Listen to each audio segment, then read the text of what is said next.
I'm here talking to Howard Lyon of Stargate Worlds. We're here to talk about the UI, which is quite unique for the upcoming MMO. So the UI in our game is completely moddable.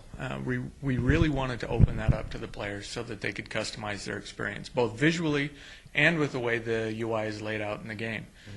So the players will be able to, the community will be able to develop different looks for the game, completely change the graphics, but they're also able to change the layout within the game. They might find that, for instance, when they're playing a soldier, that they want a different layout in their UI than when they're playing a scientist, or when you're playing in Asgard. Because your abilities and the things that you can do in the game are different, you're going to want your buttons in a different location. So not only can you move the bars around within the game, but you can also move the buttons around. You can add more buttons, remove the buttons, assign any key binding to them that you want.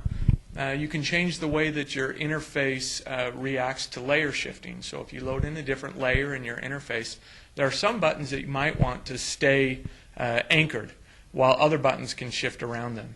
So I think that we've given the players all the tools that they're going to need to feel like they're in control of the game interface. It should be a very unique experience for the player. So also, you've sort of got a nice little graphic on the UI that makes it really easy to customize the UI. Can you tell us a little bit about how that works? Right. Right now, when you press Control-E, it brings up a little dialog that lets you quickly adjust how the buttons drag around the interface. You can drag out new button types. You can change the alpha of the interface. In fact, for each of the bars that you create, you'll be able to, in the final release, you'll be able to adjust the alpha for each bar. So you can give different sets of abilities different visual priority on the screen. It should help focus the player depending on what type of gameplay they're after.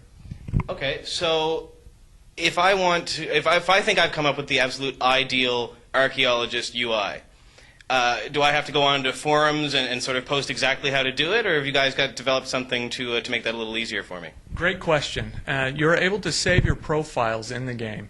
They're saved locally, so you'll be able to take that. You can email it to your friends. You can post it on the forums. It'll be available for download. So if someone does come up with something that works really well for the UI, then they'll be able to share that, and everyone will be able to benefit from it. Great. Thanks a lot for letting us in on that.